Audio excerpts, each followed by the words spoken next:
अस्सलामुअलैकुम जी, रिजवान काजी है from are के मार्केटिंग नेटवर्क। और आज हम मौजूद हैं अब्दुल्ला मॉल में।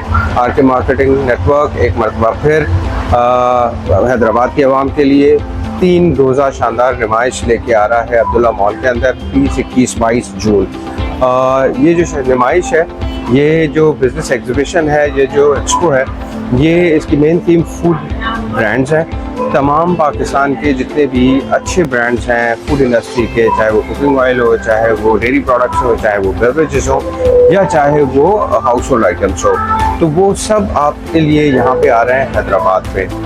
बहुत सारे इनामात लेकर, बहुत सारे गिफ्ट्स लेकर, आप लोगों के लिए बहुत सारे एंटरटेनमेंट देकर। आपको रोटी पकाना आती है गोल, तो आप इनाम जीत सकते हैं। आपको गाना अच्छा गाना आता है तो आप इनाम अच्छा जीत सकते हैं। तो 3 दिन के लिए अब्दुल्ला मॉल में अपनी सारी इंगेजमेंट्स कैंसिल कर दें, सिर्फ एक ही शेड्यूल टास्क रखें, 20, 21, 22 जून इनामात जीतते हैं हैदराबाद में अब्दुल्ला मॉल में।